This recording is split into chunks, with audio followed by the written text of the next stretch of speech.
Morning student. So this is my last topic of atomic structure. Previously I have said numericals, everything. So I thought that this topic I need to discuss with you in detail so that you can get proper idea about the shapes of the orbital. Although I have told in general that what are the shapes, but how you are getting these shapes, if you go through this video it will be clear to you. My topic is boundary surface diagram and shapes of the orbital. So before coming to the shapes of the orbital, scientists have plot the value of psi against r. What is r here?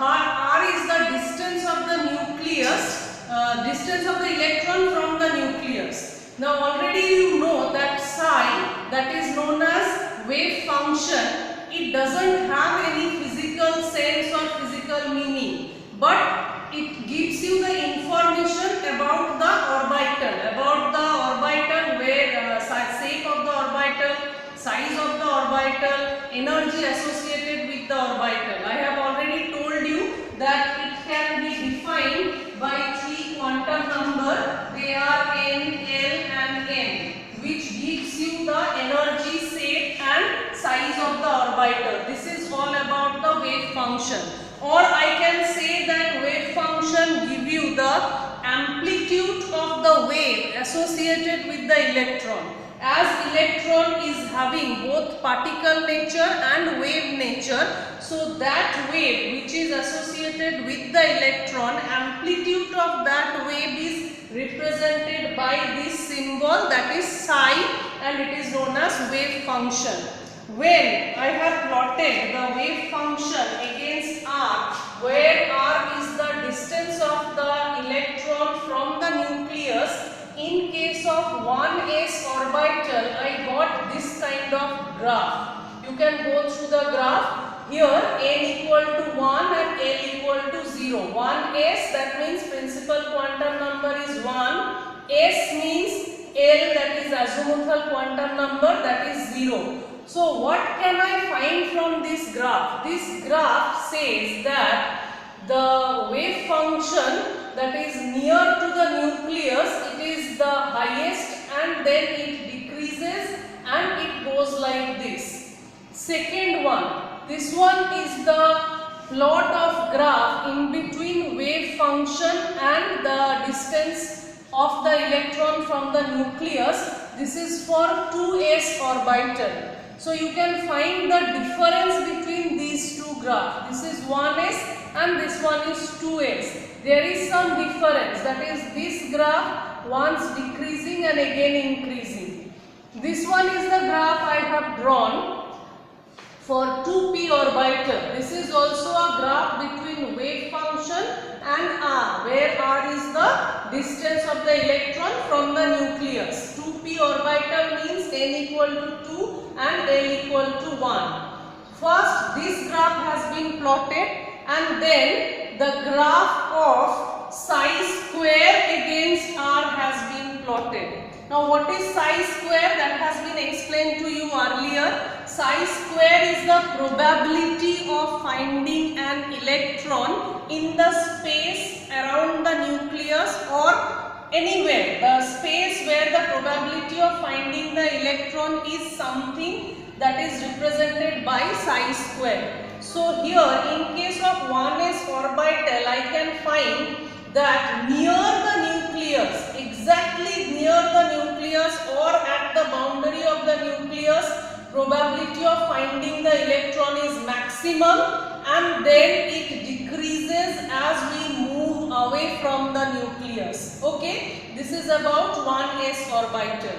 Now in case of 2s orbital, what diagram we got? Here we got, again we have drawn the probability of finding electron against r. So here what has been observed? Near the nucleus, the probability of finding the electron is maximum, then it approaches to 0. In some place, the probability of finding the electron becomes 0 and again it increases up to a certain point and then started decreasing and it will go on decreasing as we move away from the nucleus. This is all about 2s orbital. So this is the place where the probability of finding electron is 0. This place is known as node.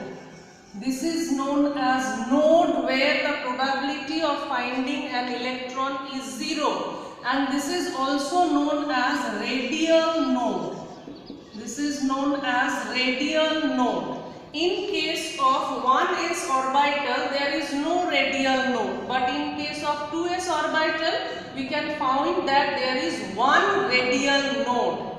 Now, this is your 2p orbital. In case of 2p orbital, again we can find the probability of finding the electron near the nucleus. It is not too large, it is near to 0. Then it reaches to a maximum point at a particular distance from the nucleus and then started decreasing. So the place where the probability of finding the electron is 0, in this case also this is known as node.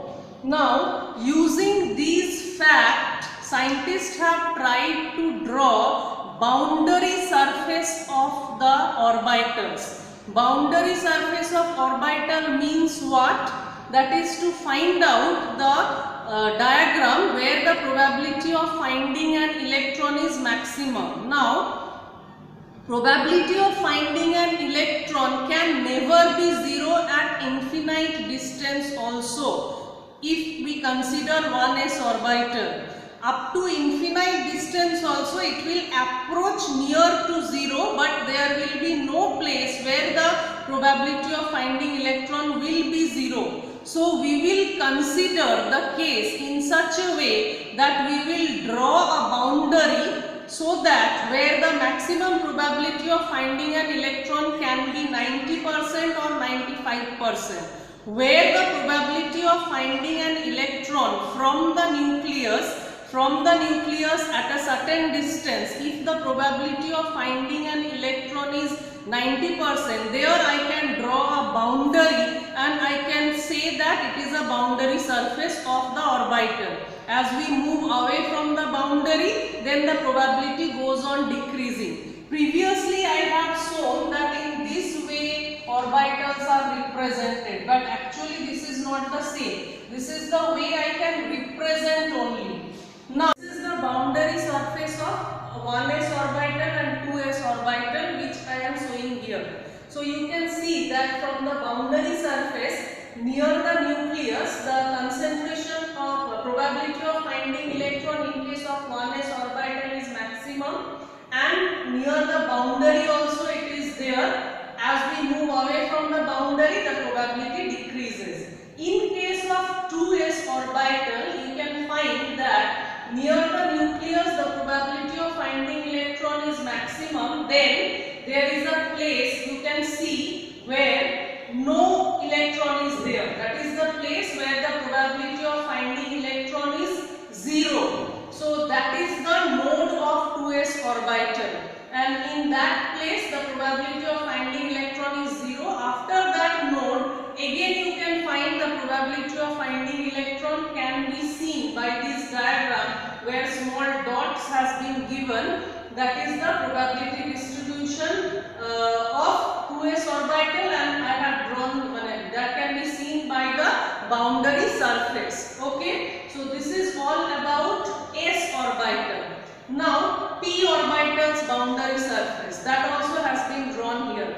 So here you can see that p orbital, that is not spherical in shape. In case of s orbital you have seen that was spherical in shape and the spherically symmetrical it was. That is, the symmetry was not in a particular direction.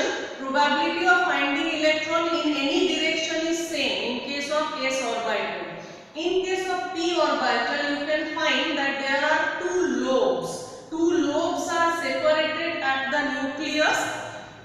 Three kind of p orbital boundary surface can be attained. All these three are drawn here. The three orbital, they are all of same size, same energy, but only The lobes are orientated along x-axis, along y-axis and along z-axis. If it is orientated along x-axis, that is called px orbital. When it is oriented towards the y-axis, that is called py orbital, and when it is oriented towards z-axis, that is pz orbital. So two lobes are separated by a plane, and there the origin is there. That is all about p orbital. Now this is the boundary surface diagram of d orbital. In case of d orbital, you can find that 5 d orbitals are there, because d orbital can have values of m as -2, -1, 0, +1 and +2. As 5 values are there, so 5 orbitals are there. So here you can find that 4 d orbitals, they are looking like same, they have same shape, same energy level, their orientation is different. Here you can find 2 lobes and 2 orientations, that is dxy, dyz, dzx, dx square, y square. So it is double dumbbell set. From the boundary surface we can say that the shape is double dumbbell. 2 lobes are there in each orbital. Only the difference is in dz square, there a little bit difference is there. Another thing I want to clear from here, that the energy level of the orbital, if they are same, they are called degenerated orbitals whose energy level are same. So these are all degenerated orbital, only difference is there in their orientation. Now I am going to discuss about another kind of node. As previously I told that in case of p orbital, the 2 lobes are intersecting in a plane passing through the nucleus. Through that plane also the probability of finding electron is 0, and that is known as nodal plane. I have written it here, you can go through it. It may be noted that the 2 lobes of a p orbital are separated by a plane having 0 electron density. Probability of finding electron psi square is known as electron density. I told you earlier. So again I am saying that it may be noted that the 2 lobes of a p orbital are separated by a plane having 0 electron density, and this is called the nodal plane. That is called nodal plane. This is also called angular node. The nodal plane is also known as angular node. I have taken one example, that is in case of 2px orbital. In case of 2px orbital, yz plane is considered as nodal plane. That is in case of p orbital. In case of 3d orbital have 2 perpendicular nodal planes, because there are 4 lobes. 2 lobes are separated in one side and another 2 lobes are separated in another side. You have already gone through the diagram. The shape is double dumbbell. So it have 2 perpendicular nodal planes that intersect in a line. Those 2 perpendicular nodal planes, they intersect in a line passing through the nucleus. This you have to remember. In case of d orbital, there are 2 perpendicular nodal planes which intersect in a line passing through the nucleus. One example is 3dxy orbital. It have 2 nodal planes passing through the origin, and they intersect in the xy plane containing z axis. They intersect in the xy plane containing z axis. This is about nodal planes or angular node. Now, mathematical expression to find out the number of nodes, that I am going to write here. These formulas you have to remember, that what are the mathematical expression to finding the number of radial nodes, angular nodes and total nodes in any orbital, whatever may be the orbital. Number of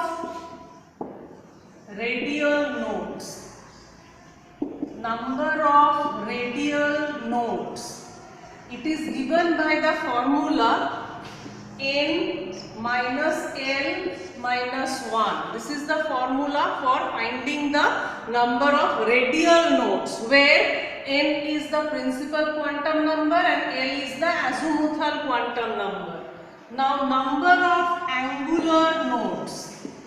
Number of angular nodes. It is equal to L. It is given by L. That means whatever is the value of L, that is only the number of angular nodes. And the total number of nodes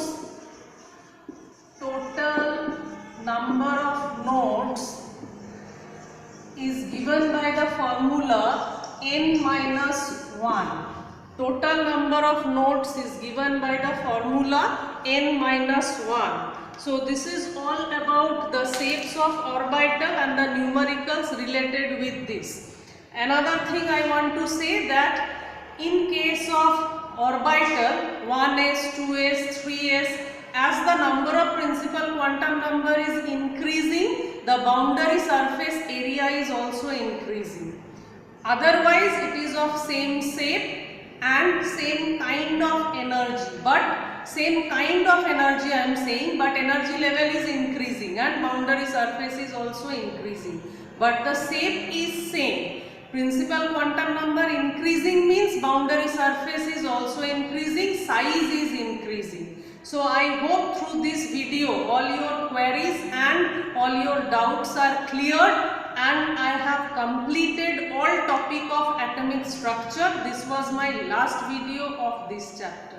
Thank you very much, students.